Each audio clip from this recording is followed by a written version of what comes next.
Good evening. My name is Valerie Wallace. I'm the Director of Communications for the project Virtue, Happiness, and the Meaning of Life. So it's my pleasure to welcome you to Being Wise and Being Good, a Conversation. And I'd like to remind you to turn off your cell phone. And I'd like to remind you that we're live streaming this, and we'll have a recording of it available in about 2 weeks. And I'd like to thank the John Templeton Foundation for their support of this, for our project and for this lecture. And we'll have a question and answer after.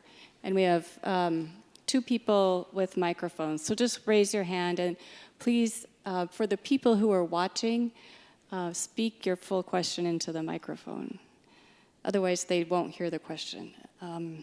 So now I'm going to introduce our conversants. Howard Nusbaum is Division Director for the Behavioral and Cognitive Sciences Division for the National Science Foundation and a professor at the University of Chicago in the Department of Psychology. And Candace Vogler is the David B. and Clara E. Stern Professor of Philosophy at the University of Chicago and co-principal investigator for the project Virtue, Happiness, and the Meaning of Life. Thank you.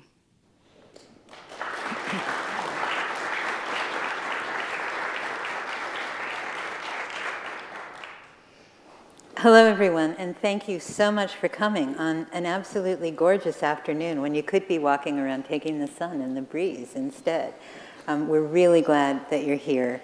I wanted to start by just saying a few things about the project and then giving a little bit of information about what we're doing in our working group meetings. What we have is a network project. We've got about 20 scholars who are working in really wildly divergent disciplinary settings. Thinking about reading disciplinary work in progress with a sort of shared focus on virtue, human flourishing, and a sense of meaning or purpose in life.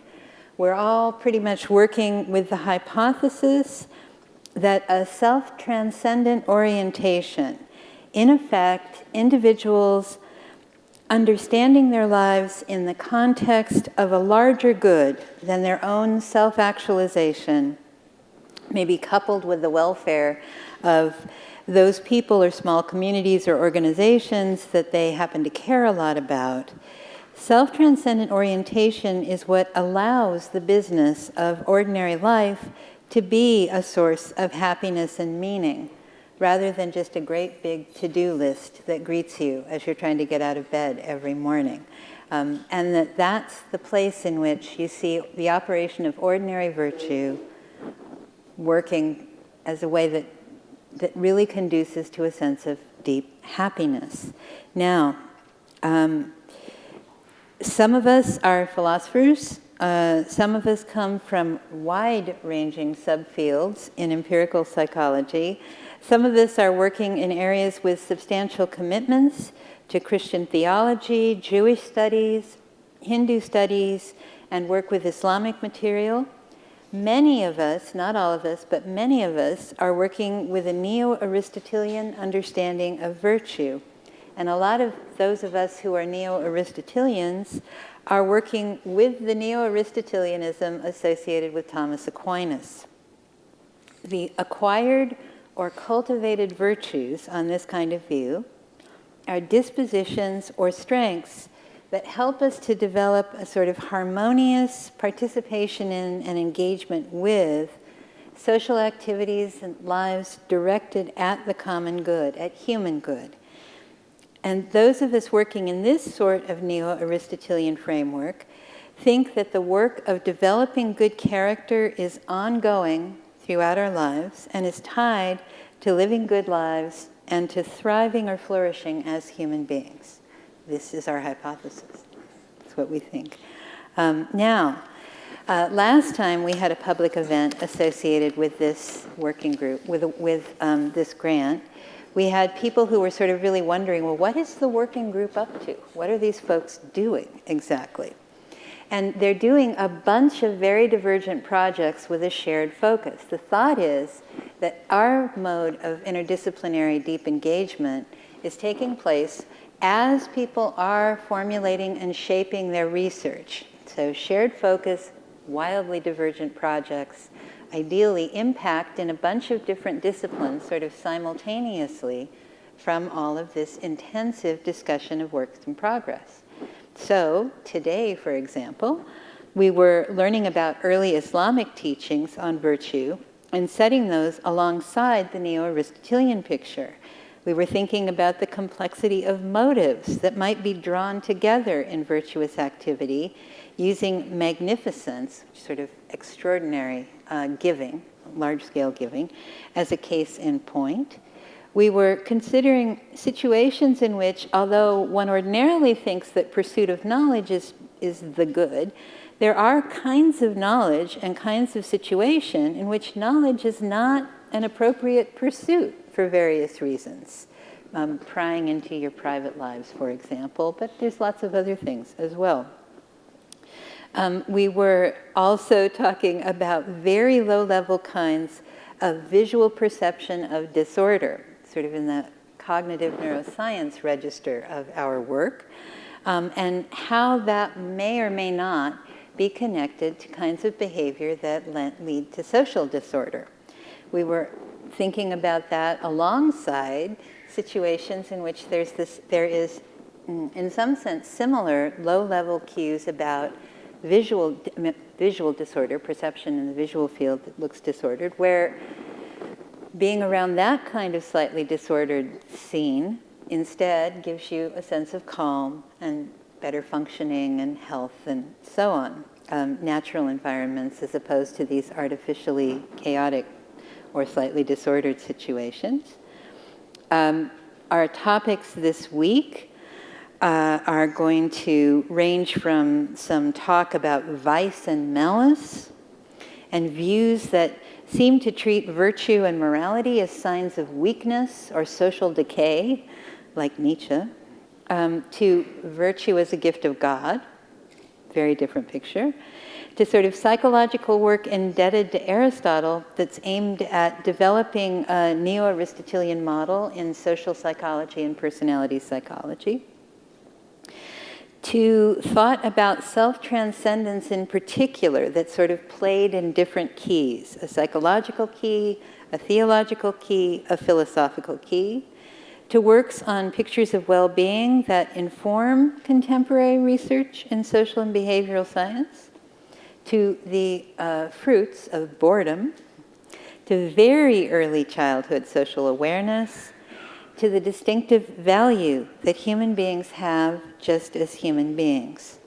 If these things sound interesting and you want to learn a little more about the various works in question, if you go to our website, click on the place that says About Us, and under that, click on the place that says Scholars, you'll get topics for each of these scholars for the working group meetings, and you'll have access to an abstract of all of these papers. Because they're works in progress, we don't have the papers up there. The papers are evolving in the course of these conversations. Now, our shared conversation is supposed to give each of us the benefit of really serious engagement with scholars who are working in very different fields, using very different methodologies, and engaged in work that has very different specific research aims.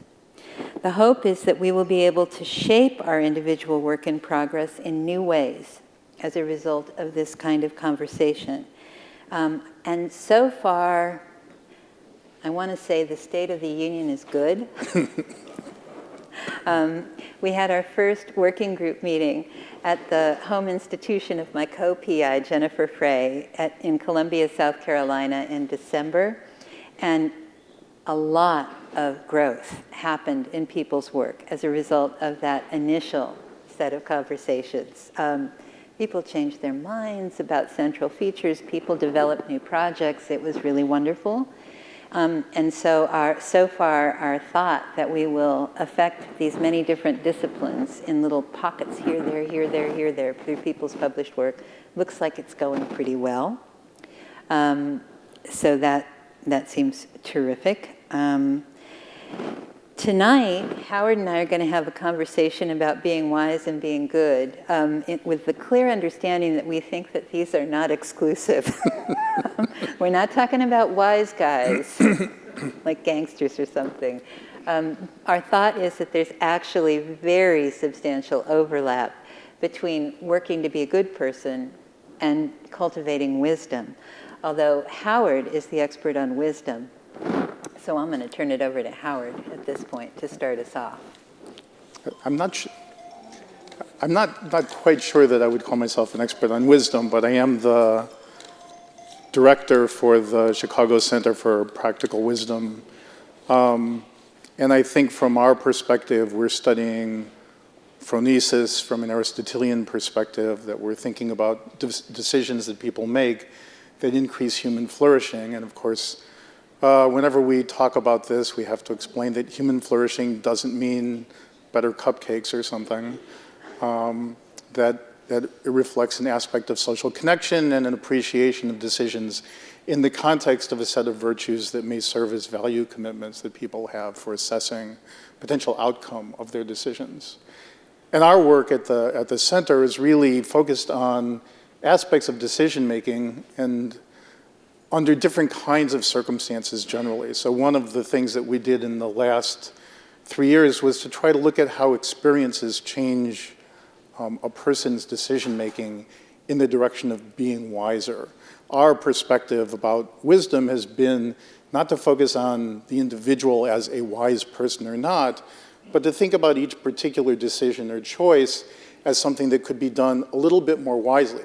Of course, within that context, one of the things we've realized is not all the decisions that you make actually present the opportunity for the manifestation of wisdom. Many decisions that you make about, even which hamburger to choose off of a menu, probably not so wise in either direction.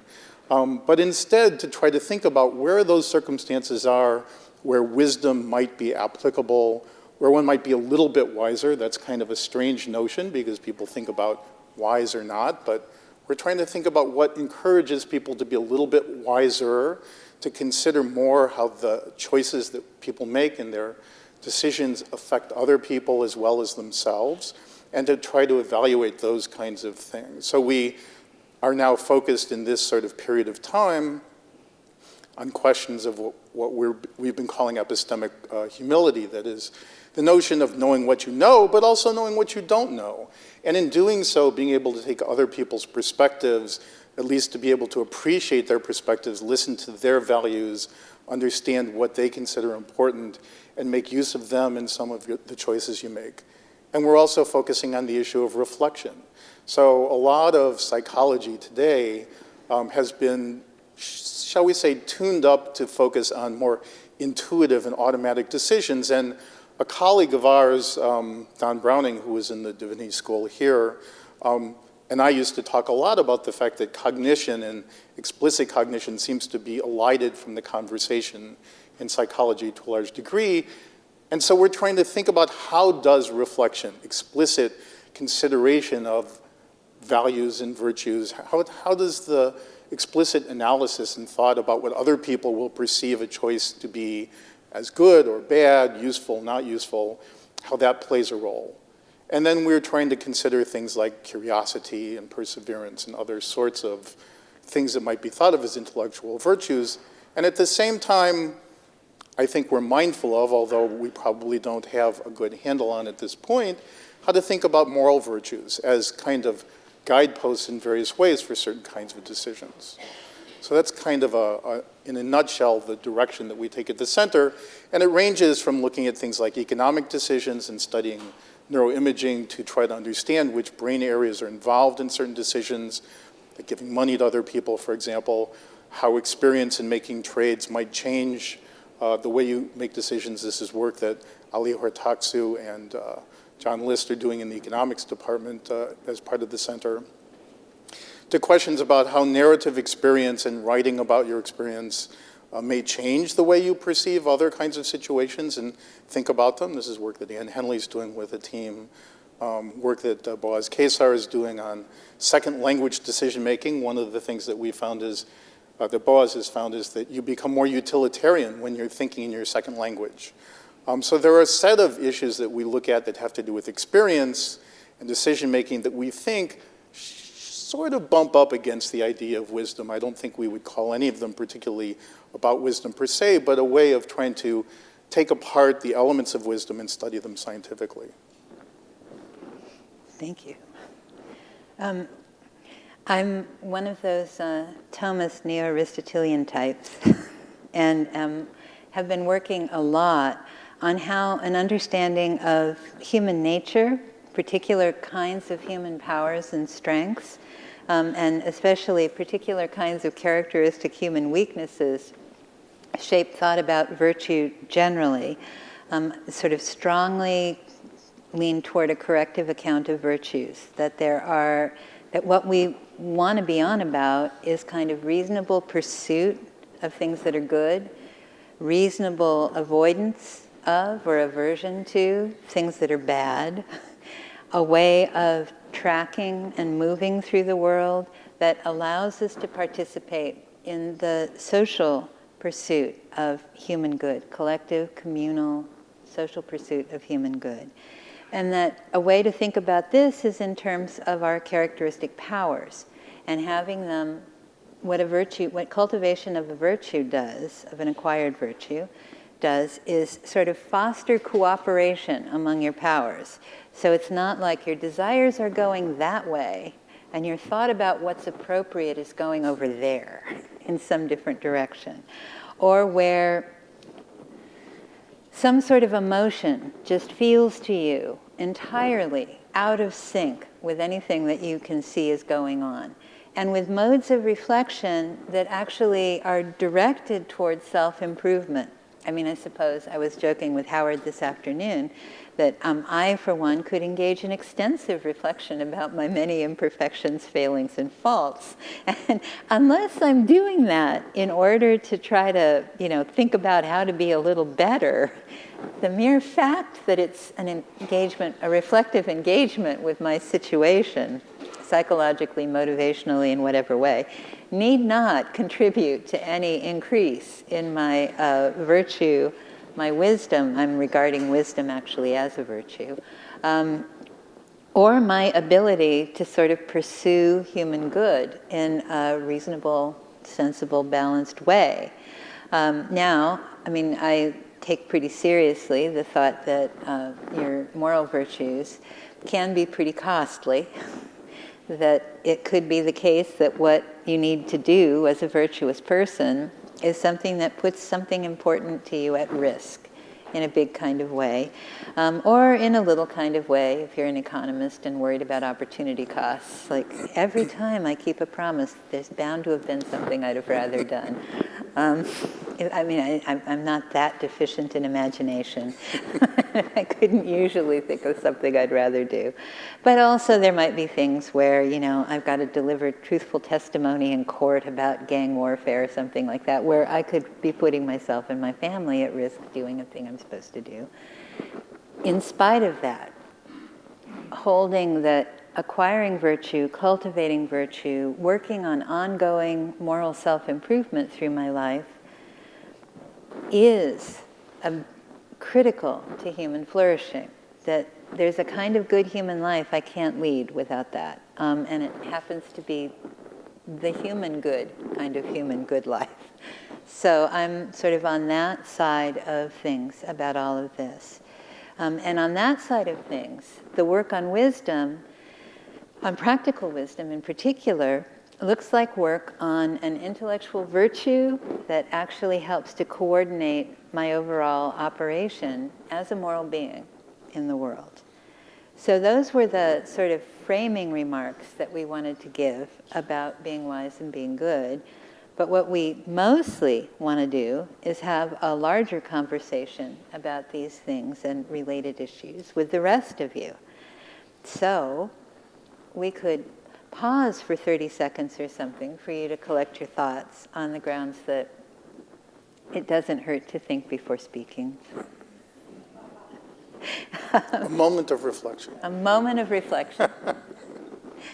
And then let's kind of open it up for some actual discussion with all of you.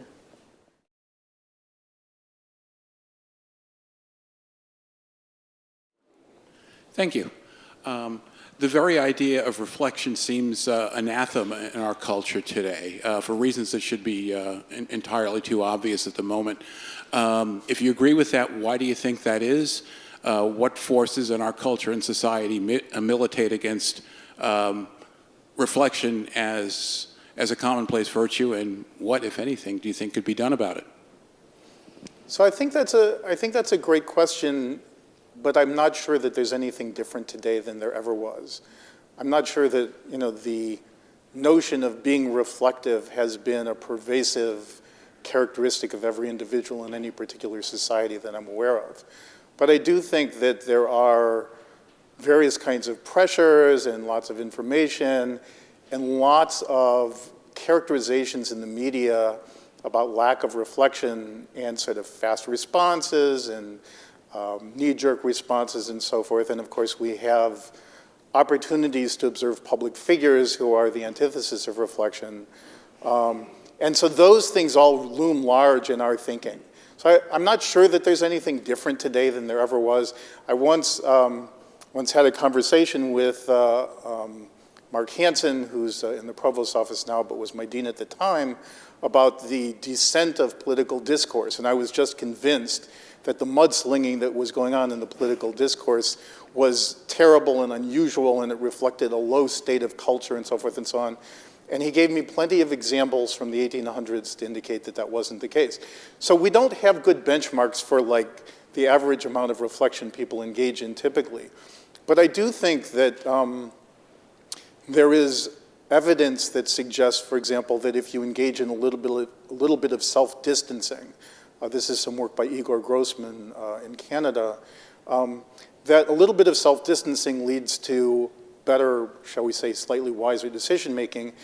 And that self-distancing, I think, in consideration of what Candace was saying, moves you away from your particular needs and sort of impulses to some degree, and perhaps opens a space for reflection. So one thing that people can do is sort of like take a breath and step back. And in fact, there are some programs in the inner city, the Becoming a Man program, which encourages people, just kids after school, kids who are at risk, not to not fight. They don't encourage them to not fight. What they encourage them to do is take a breath and step back and think about their choices.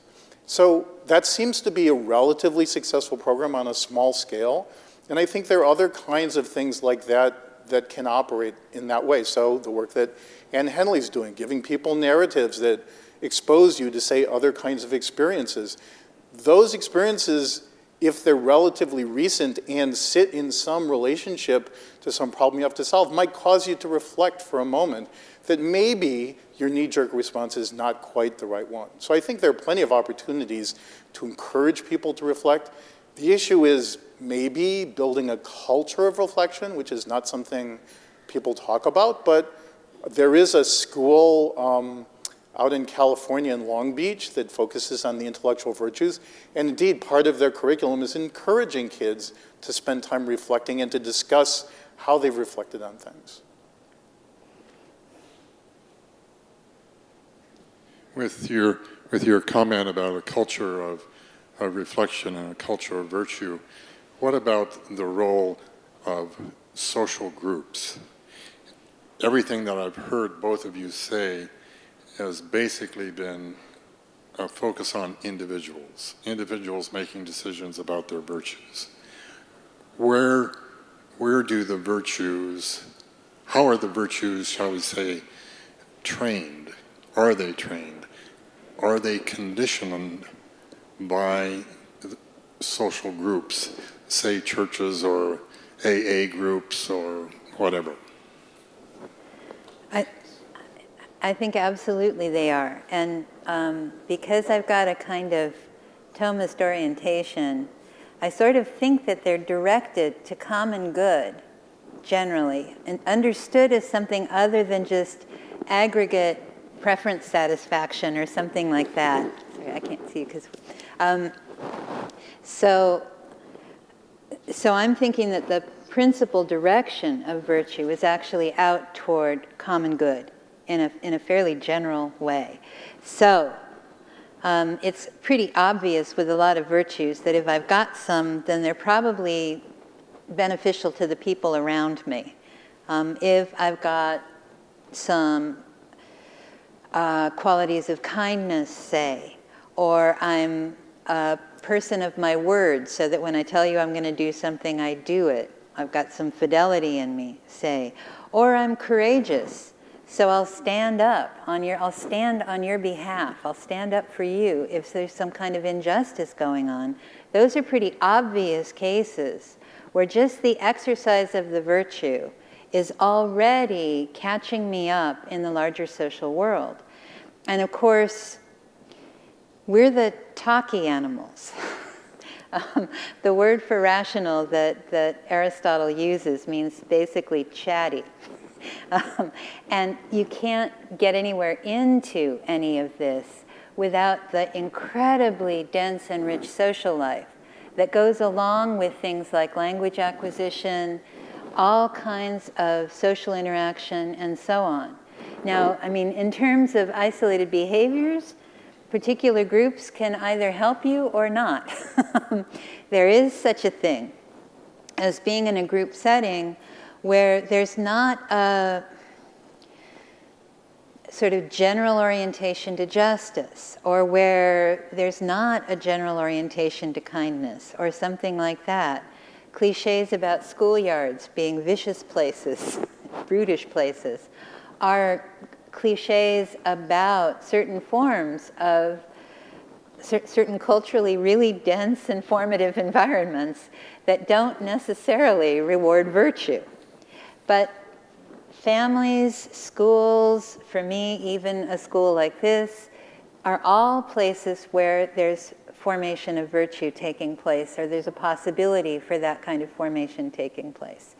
A philosopher I very much admire once wrote that the moral environment of the child is everything that speaks to the child, where speaks is understood very, very broadly to include everything that enters into the child's development of patterns of motivation, response, thinking, and so on.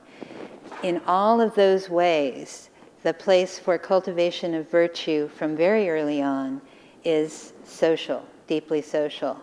And in my own experience, at least, the kind of ongoing efforts at trying to be a better person are very much through practice in densely social spaces of many different kinds.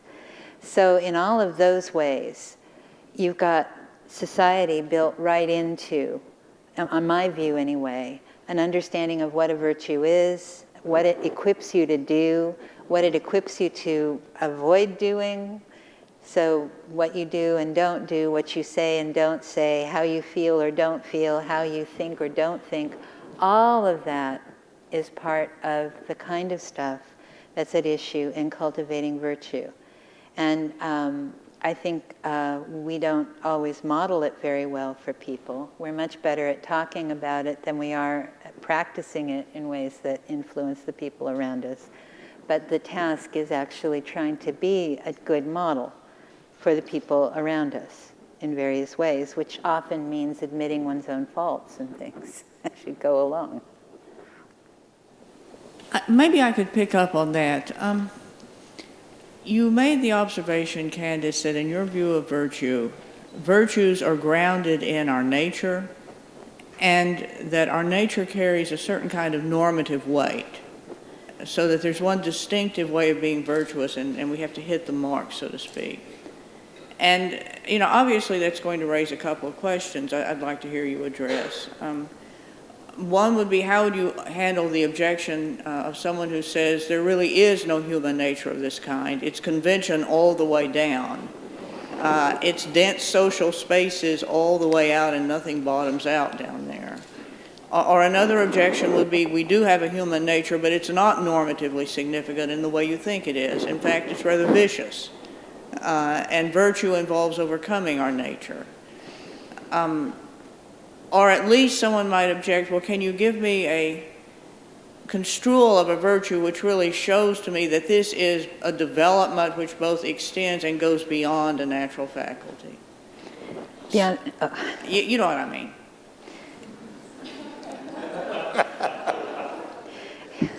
Well, in 5 words. That's a beautiful set of questions. This is Jean Porter. She's one of our scholars. She's one of the scholars who I think keeps all of us absolutely on our toes all the time. And so I should probably stand at attention here. But let's see. At the simplest level, you get some thought about good and bad just in thinking about the organism. There's a certain kind of teleological structure to the organism, so that the way that you know that this is, say, an arm and a hand rather than a hideously deformed wing, right, is because you know that I'm a human being, and that's what arms are for, to use an example from your teacher, my friend Michael Thompson. So in understanding any of the vital processes in this body, you have to understand what they're for. And they're supposed to serve the good, the health of the whole organism. That's just at the biological level, where you get a very low-level kind of thought about what's supposed to happen and what's not supposed to happen involved any time you make judgments just about physical health. But now virtue is supposed to be something that fits me to lead a whole human life. And we know at least this much about ourselves. We are, as far as we know, psychologically much more complicated than other animals. It's extremely... I would be very surprised if anybody here has actually spent much time interacting with an entirely well-governed, smoothly and beautifully coordinated human being. And we can spot that in ourselves and in each other. And it's the kind of thing that's going on when we're looking after children and talking to them and saying yes and no and telling them all kinds of things. So the whole way growing up, we're busily working on developing our children's capacities to be sort of slightly smoother, slightly more harmonious, and so on. And I think that in spite of the fact that we've never, I at least have never encountered in the flesh an entirely well-governed human being who's engaged in nothing but smooth, harmonious, quiet pursuit of human good, right? Just steadfastly, with perseverance, with honor and stuff. I nevertheless know better than to do most of the stuff I do. Now, some of that, most, I mean, you know, if you were to try to count the number of things you do in the day, there's a lot of them, and there's, at least in my case, I assume a better way of doing most of them than the way that I habitually do them, but I'm working on it. Anyway,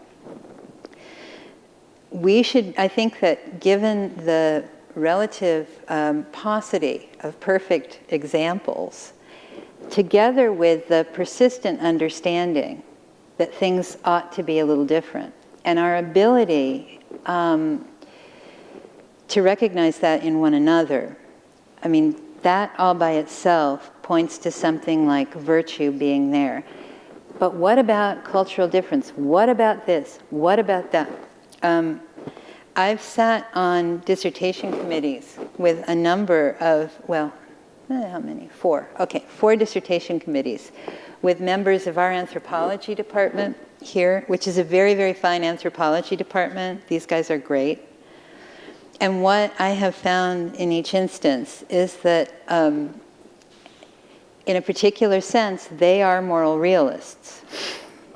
There are certain kinds of tasks that any human society is going to face, involving things like handling raising children, handling care for the sick, handling getting and preparing food, handling shelter, handling all of those needs and all the kinds of social needs that we have with one another. And no society that doesn't have some way of ordering those kinds of pursuits is going to survive at all. So when you're trying to even identify what you're seeing in an entirely alien society, you're doing so against this backdrop of an understanding of the kinds of things we have to be able to do to survive socially. I mean, we're densely social animals. So in that sense, deeply social animals are born completely helpless. With any luck, we'll live long enough to spend a while to be where we're completely helpless again. If we're lucky, we'll last into infirmity again. So there's this like little space in the middle that philosophers like to think of as the whole of our lives, but it's actually just when we can earn wages, I think. But the thinking about the whole human life and about its social context and about virtue as what enables you to do your part in that kind of pursuit of human good, I think gets you a long way past those sorts of things. Does that help?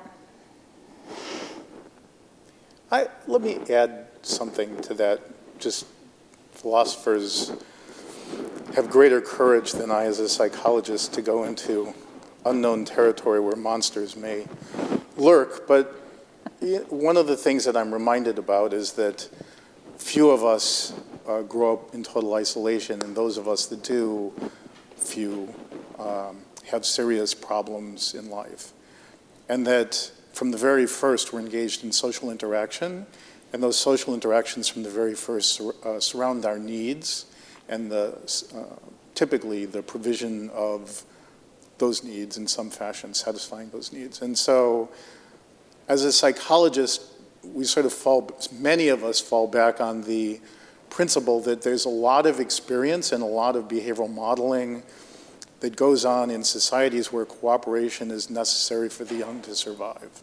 So as a starting point, before I even worry about what's at the bottom, the first part of the bottom that we see is a baby's bottom, and that's sort of where the action is at the outset in many respects. And I think it's those interactions that we take place, that we engage in, that shape us in so many ways that it becomes hard to do the experiment that we'd want to do, that philosophers dream of, or Greek kings anyway, that would allow us to answer those questions. But I think for our purposes, these questions inform and direct some ways in which we can do studies and the ways in which people can do simulations.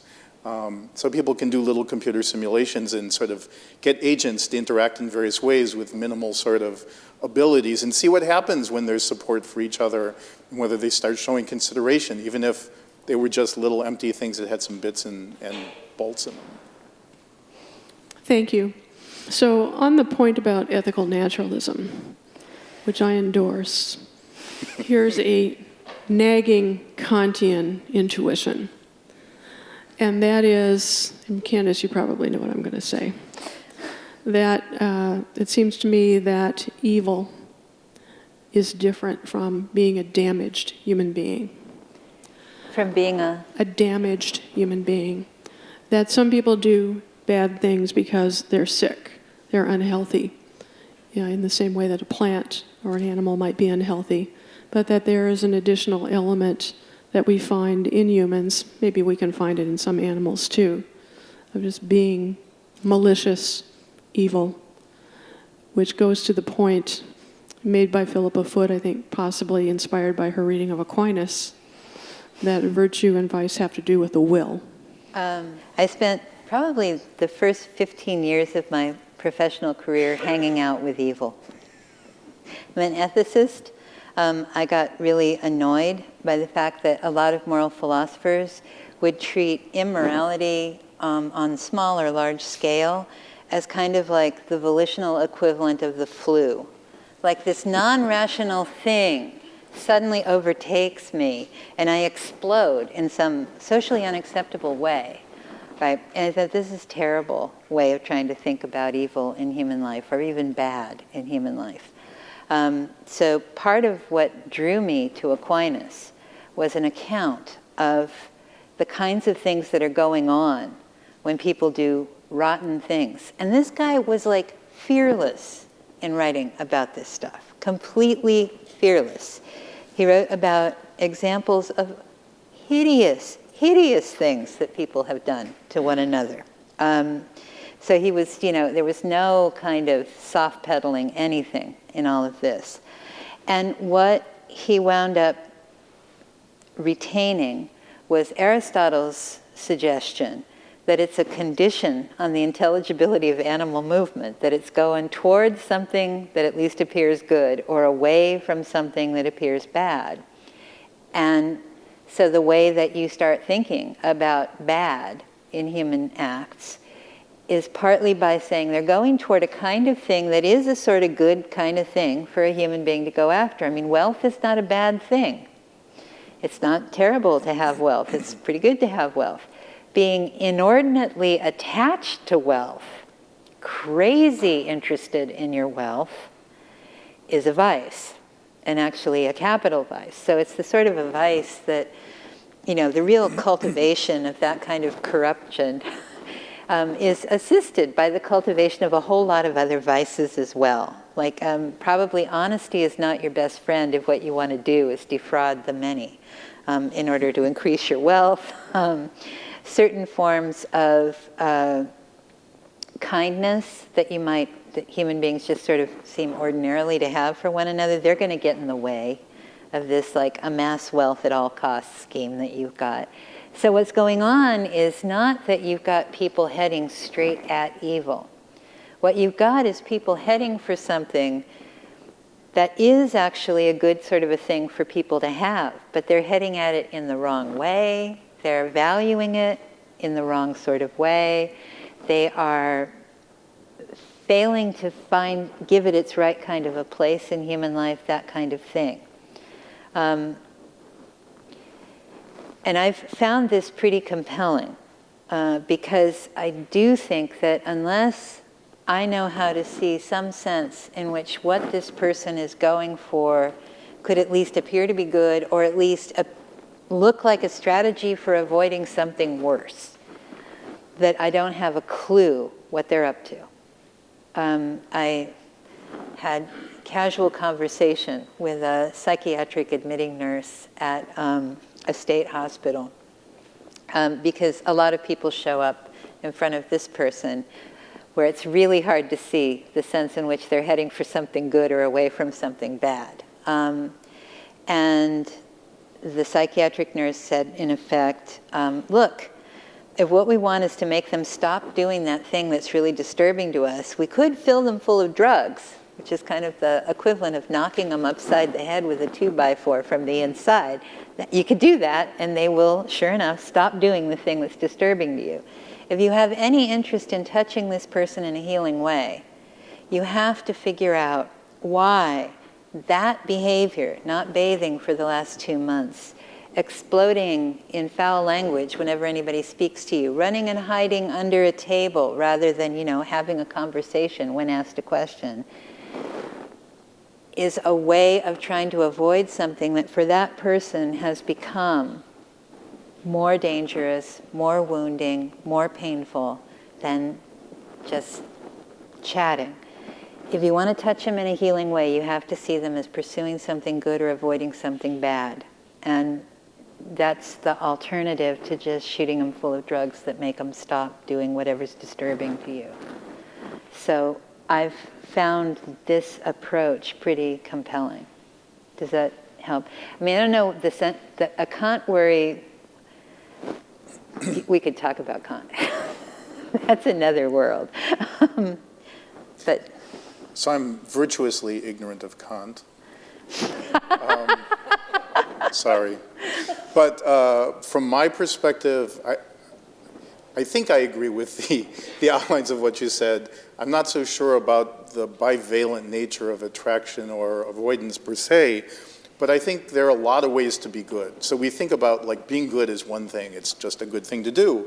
But we also talked today, in the group, we talked about the fact that people can do good things for many reasons. It can be reinforcing, like I do something good, I feel good about having done it, Or I do something good because I know you'll like me better. Or I do something good because I know riches will fall from the sky because I believe in fate or something, whatever. So there are a lot of reasons people do things that are good. I think there are a lot of reasons people do things that are evil. And I think evil covers a lot of territory. So it can cover the kind of territory where someone has a real brain damage state, where someone has a brain imbalance state, but it can also cover abused kids who grow up in the wrong sort of environment where the incentives are lined up in the wrong way and they've gotten the wrong reinforcements. And I think that actually is a piece of what you're talking about, that people can be working for something because that's the goal state or the perceived reward that they've learned is reinforcing, even though there could be better things for them, they didn't experience those things. And that limits sort of the horizons of their understanding, and it shapes their behavior in certain ways. And that's only one small other thing. So I think there are lots of ways to be evil, and so it's nice to use that one word to cover a lot of territory in one sense, but on sort of psychological and neuroscientific grounds, I think there's a lot of little pieces there. And those little pieces might, on some aspect of reflection, share something, but that's beyond my ken. I've been reading a lot of Strauss lately, and he continuously portrays the happy philosopher as being outside conventional people. I mean, is this the view that you share? And if that's the case, then is there a way to decide which is better? And how do you coerce people into taking right action or the philosopher's way? I'm not sure how far outside of convention one is. And I don't think that you can actually coerce people into being reflective. You can, you can try, unless you want them to reflect on how inappropriate you are in attempting to get them to do something different. I mean, you can't. If you're coercing people, it's my great hope that they're not so downtrodden that they're. I mean, we would like it to be that their first response is to be alarmed by that. So I'm not a big fan of attempting to coerce people in any particular way. In that, I mean, we're all involved in affecting each other's behavior a lot. So, but I don't think it's ordinarily what you'd call outright coercive. As far as whether philosophers are conventional, I think we're pretty conventional, actually. I mean, there's a bunch of us from different places in this working group, and, you know, we all sort of show up on time. We all sort of observe all kinds of norms about conversation. We're all we know how to be engaged with one another, and that's sort of what we do when we're having a conversation. Everybody's following the no-hitting rule. No spitting. No spitting. Everybody's also following the no spitting rule. People are sort of standing in a nice line to go through to get lunch when it's set out. I mean, it's pretty, there's a lot of stuff is pretty saturated by convention, and I don't think that there's any problem with that. I don't see why one wouldn't be. But if the thought is that we're somehow supposed to be unconventional morally or something like that,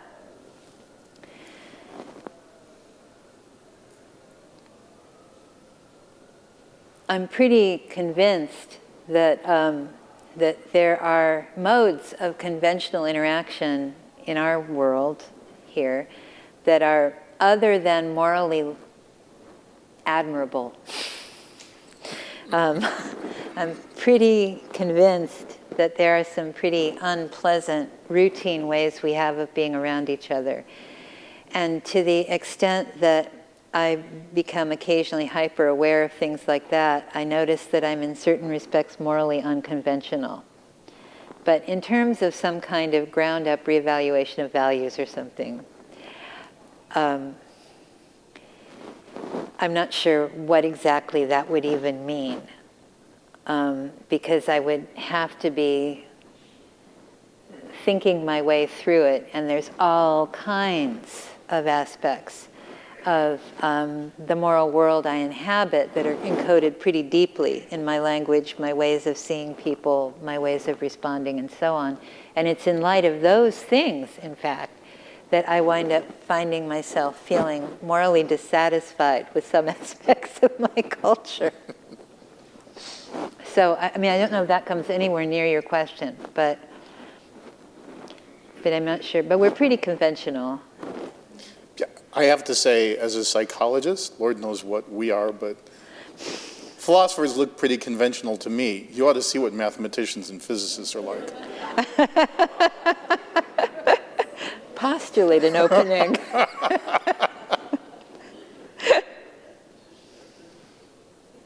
The study of the virtues seems to be something that's surfacing, shall we say, big time.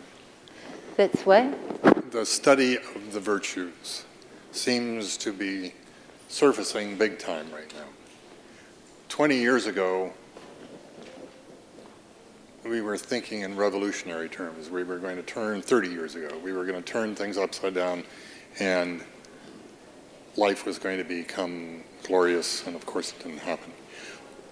As you folks look at the issue of the virtues, are you asking the question at all, what brought this issue forward so strongly? Because it's being looked at everywhere. So I think that's a great question. I have to admit, when I was a chair of the psychology department, I think it was about maybe 10 years ago, I got a phone call, maybe about 12 years ago, I got a phone call from somebody several times a week, several weeks in a row, basically talking about character, and as the chair of the department, I should get all of the psychologists together and start studying character. And I said, I actually don't think that departments work that way. Hard enough to get them to come to a faculty meeting and listen to each other. Get them to study one thing is difficult. So I sort of put that to the side, and I'm basically saying, as Hugh said, the things that I was studying as points of concern for understanding aspects of behavior change, of learning, of attention, didn't come to rest on the virtues per se. And yet, at the same time and over time, one of the things that has changed in psychology is a recognition that the dissociation that we held between what we would call standard cognitive mechanisms like learning, attention, and memory, as if they were things apart from emotional responses and emotional consideration, affective states, that those were separate things, that eroded. That eroded substantially. And then, after that initial erosion, and as part of the change, people started thinking about social psychology and the fact that social interactions are important, and social interactions have reinforcement value, but only in certain kinds of circumstances. That is, people started to wonder about the scientific problem, about the nature of social consideration and pro-social behavior. Well, from pro-social behavior to the virtues is not a big step. Pretty close. And so that sort of, I think, set the stage for psychologists, on the one hand, broadly within the field, to be receptive to the development of what's been called positive psychology. And one aspect of positive psychology was to look to philosophy to some degree and say, what are the things that could improve the human condition, whatever the human condition might be? That's not my bailiwick. But to consider the notion that most of psychology studied the negatives, focus on clinical psychology, of course, and disturbances and things like that, positive psychology raised the issue, what could be the positive drivers for human psychology? And then who are you going to talk to but philosophers? And so, indeed, I think that in many respects, exactly what has changed is that psychology has reconceptualized in very reasonable and appropriate ways the divisions of things that were functional considerations into an attempted more unified view of what psychology, brain, mind, and physiology are about, and then sought out theoretic positions and analytic approaches for things that had to do with more positive sides of human nature, and that led us to actually considering things like the virtues. Yeah, I mean, I think a lot of people trace the development of a return to thought about virtue in philosophy back to a 1958 paper written by Elizabeth Anscombe, the one who mentioned the moral environment of the child being everything that speaks, called Modern Moral Philosophy, in which she thought that the way that English-speaking analytic philosophers were trying to handle moral philosophy was hitting against all these brick walls, and that it might help us if, instead of just nattering on about these abstract theories of right and wrong, duty, obligation, whether there were special moral obligations that were different from some other kinds of obligations, whether there was a hard, fast distinction between facts and values or something like that. If we were to actually take up some traditional virtue language from Aristotle, and instead of just thinking duty, failure of duty, think about things like justice and injustice. Think about that kind of language that's caught up in thought about virtue. Think about what kind of a trait of virtue is. Think about human action and how to understand human intention and human action. Think about pleasure. Think about emotions. Think about all kinds of those things like that she thought that would open some more productive and fruitful lines of research in philosophy. And it's not like people suddenly went, yeah, you're right, because we're philosophers, right? So it's like, no. We're going to try to patch everything that you say first, and then maybe somebody will pick it up. But her students did move forward with it, and some of her associates moved forward with it. And at this point, work on virtue is one of the main kinds of work that's being done in moral philosophy these days. It's no longer this isolated little group of people who happen to be students of Anscombe's or of her students. It's now a much more widespread.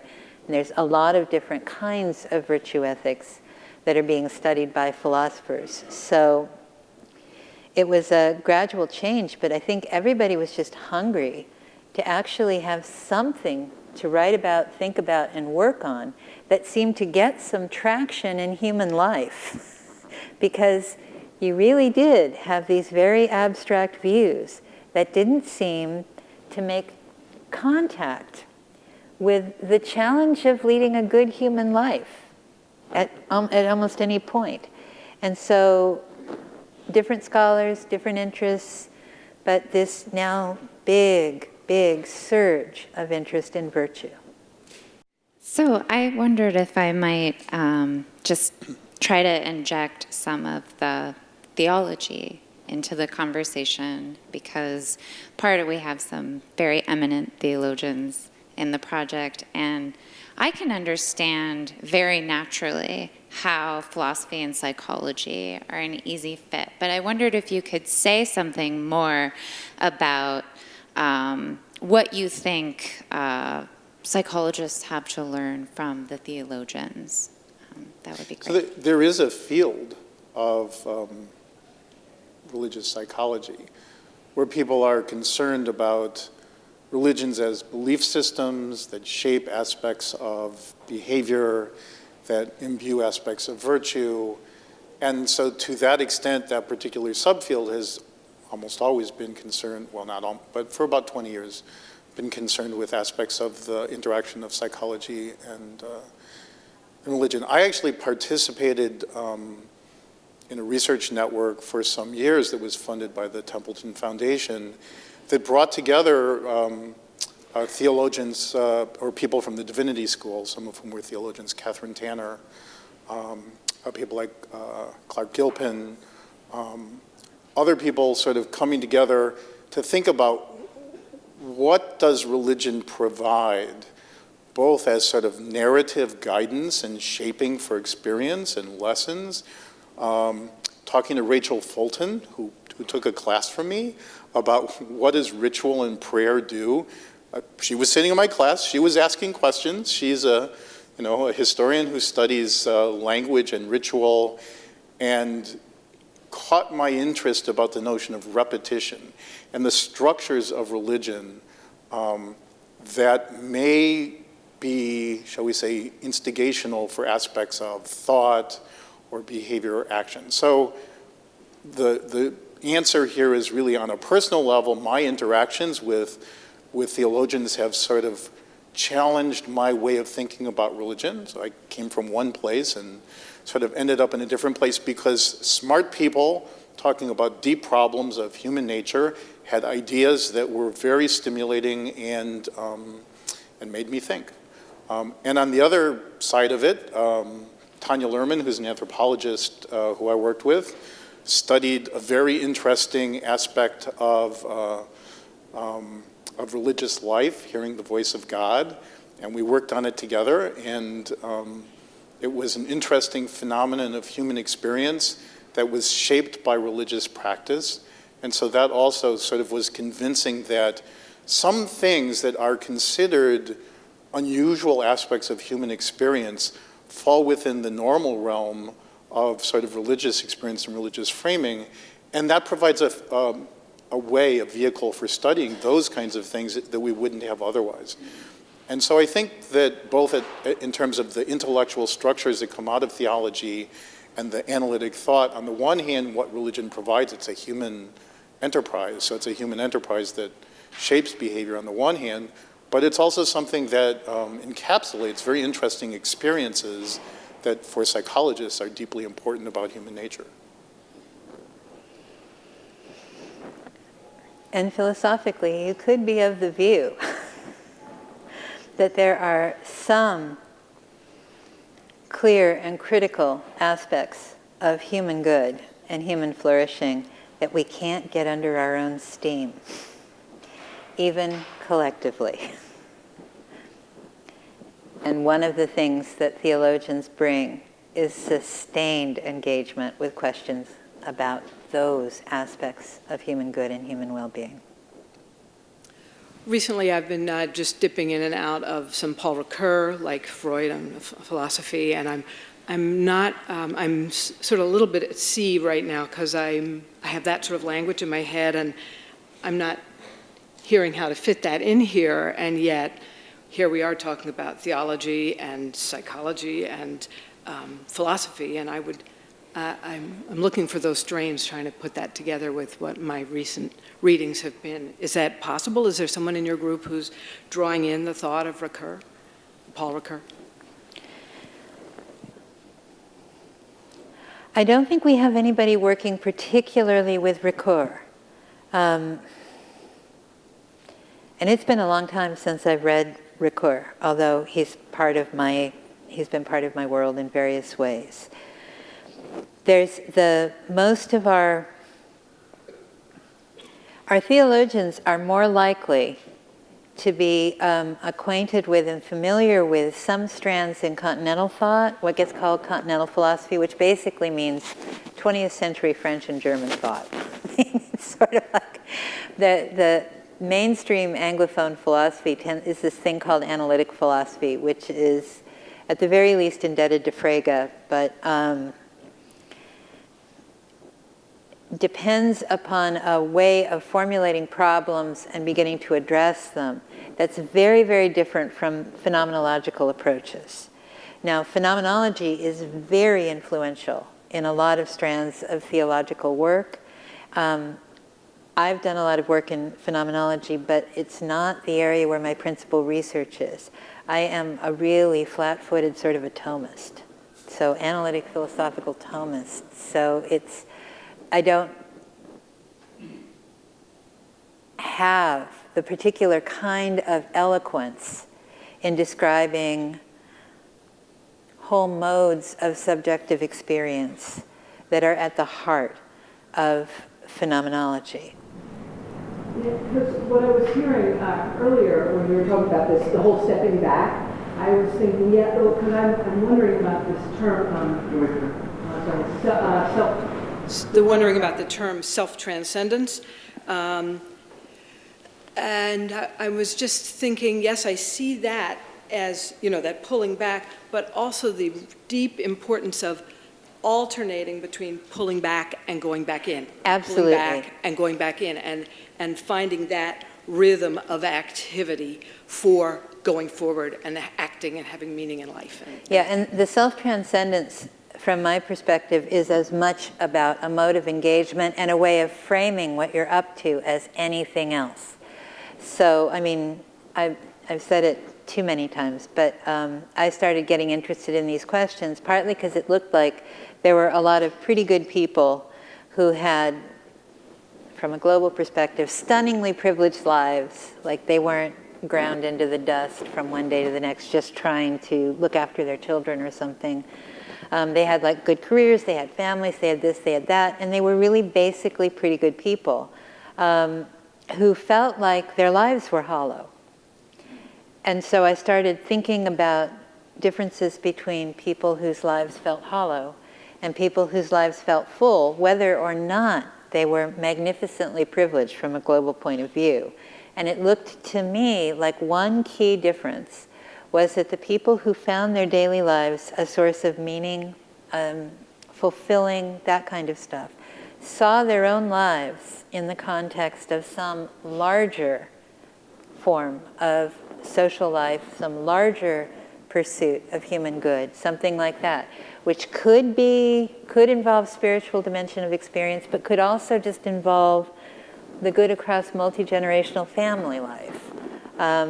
Or it could involve seeing the good kind of life I enjoy as having been made possible by the struggles of a whole lot of people who came before, who would not even be able to conceptualize the kind of good that I get to just almost take for granted, and hoping that one of the things that would come of this one is making possible something of a kind of good I can't yet imagine for somebody down the line. So even that kind of self-transcendence, I take to be what frames a life and can make the ordinary stuff feel really meaningful, because you see it as contributing to leading a life that's connected to other lives in one of these important ways, or connected to the sacred, or connected to a community of believers, but in some way connected to a larger good. Does that help? And I think we have run out of time, but there is a reception downstairs, and we are happy to continue the conversation after thanking you all for being here and taking part tonight.